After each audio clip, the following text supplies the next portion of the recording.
Hi guys, welcome back to the channel and part 2 of making Ollivanders one shop hanging sign. So with this I'm just drawing out the shape that I want onto tracing paper. I then cut this out and transfer it onto a piece of 12mm plywood.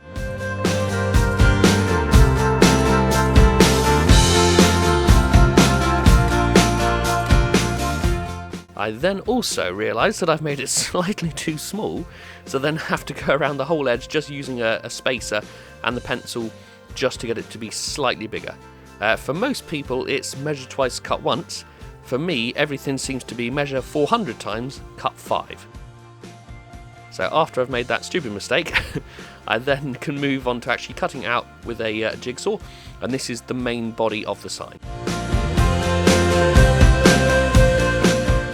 We then move on to drawing out the same shape, and again using the spacer there to draw it out to the correct size, onto two pieces of basically old shelves that I had, and this is to make, there's a deep moulding that runs all the way around both sides of the actual sign itself. So here you can see me cutting out just one side, but technically I did this twice.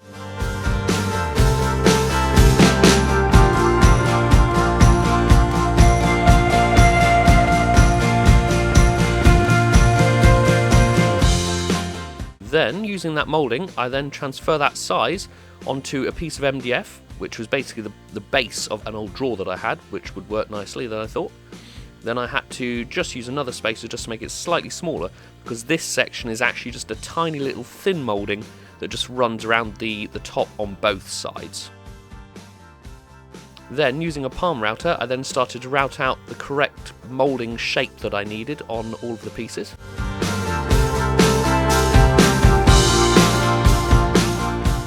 This then left me, for this part, with a nice little thin beading edge there. And this is all the parts, so it's the main body out of plywood and then the other moulding sections that then need to be glued and screwed to it.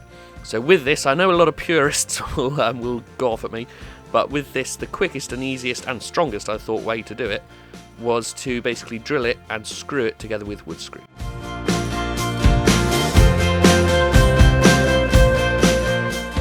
I then use my favourite tool, the angle grinder, to just clean off the edges just to make it all smooth and the same profile.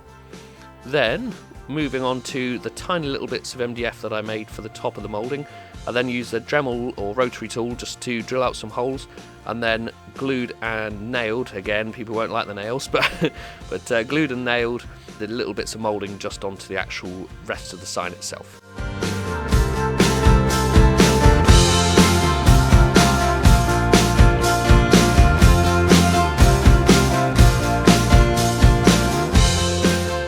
Then I used normal basic wood filler and filled in all the screw holes, the nail holes, and then turned the sign on its side, and then using several coats managed to fill in all of the actual gaps and the holes there.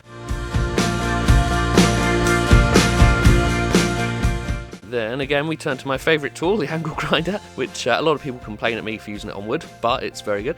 So I'm just basically making the profile all the same all the way down, and then using it to sand and grind off all of the bits of wood filler inside to make it all the same shape as the actual routed profile itself. Then I use a file and sandpaper, basically hit the sign all over and scratched it and scraped it just to make it look like it really hung up in Diagon Alley for hundreds of years. To actually mount the eyelets for the sign to hang from, I then drilled holes just into the 12mm plywood itself and then screwed these in.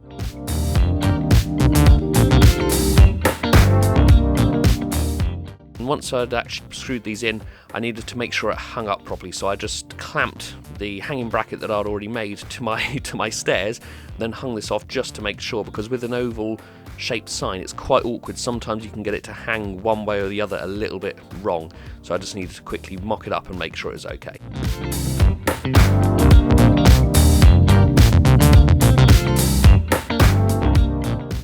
We moved to painting the sign all over with Daler & Rowney System 3 acrylic paint, which is absolutely excellent paint. I still needed to do 2 coats, but it's really, really great paint for this. With this, alternatively, you can use just tester pots from a DIY store, but I happen to have this paint and it adheres really well, so I just wanted to use this instead.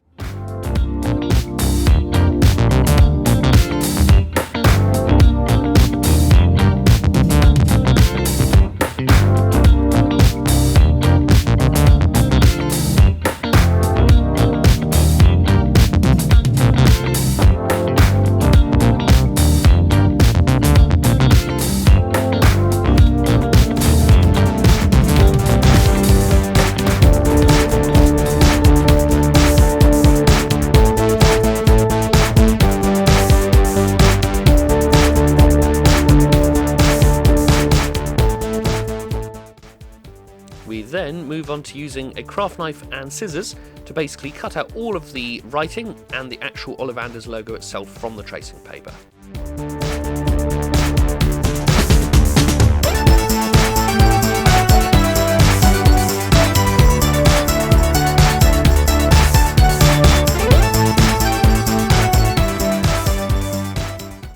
Using a nice fine 0.5mm mechanical pencil, I then transfer all of the writing and the actual logo itself to the sign exactly where I need it. Then, looking through my supply cupboard, I realised that the only thing that I had that was actually the correct colour or sort of shade of gold was a paint pen. Started to do all of the writing with that and then found that it just went over the line, so I then had to move to basically pushing a load of paint out of the paint pen onto a palette and then using a rigger brush just to finally sort of paint it into all the actual writing. Then obviously for the larger parts like the logo, I could then resort back to the paint pen, but it still started to go over the lines, which was a bit of an annoyance to say the least. And then because of that, I then had to go back over using that same little lovely fine rigger brush and the black acrylic paint just to clean up all the edges.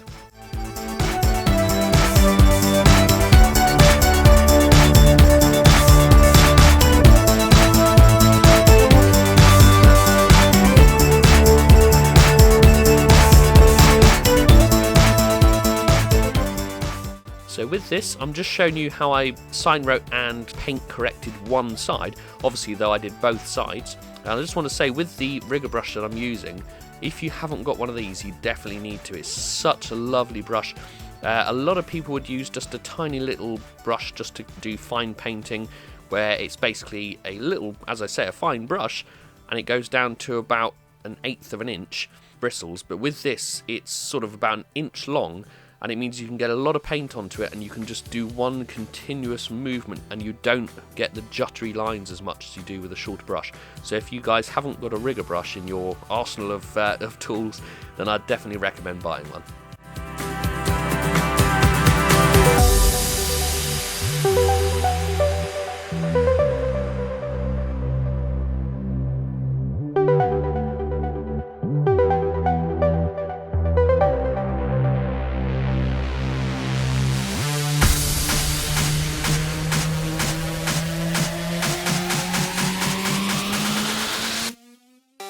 Then, once the painting's all done, we then go on to weathering, which is basically where you take the thing you've just painted really carefully and then destroy it.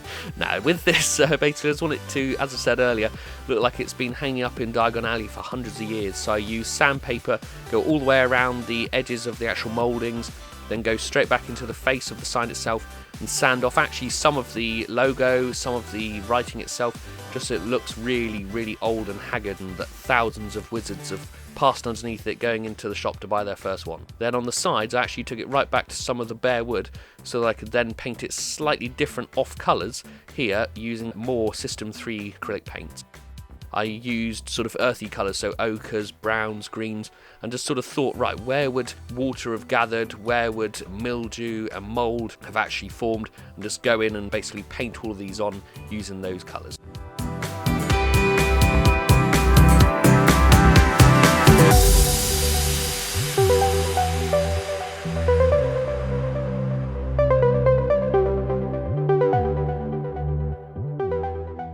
I then worked back into the actual hanging bracket that I made, doing the same, so putting mould onto it with greens and browns to make a slightly rusty effect on some parts. And then we go to hanging up the whole arrangement.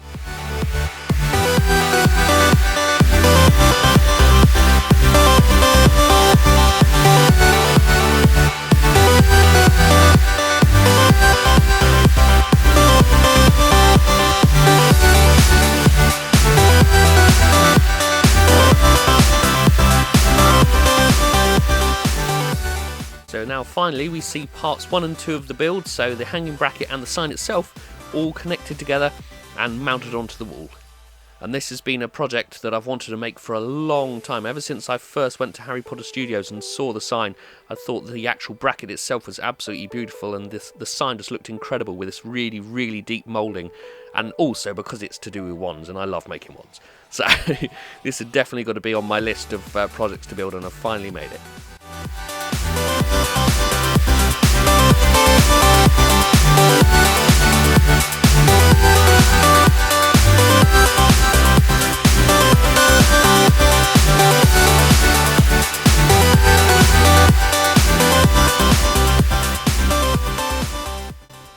Hi guys, thank you so much for watching. Hope you enjoyed it. Please like, comment and subscribe for more. Thank you.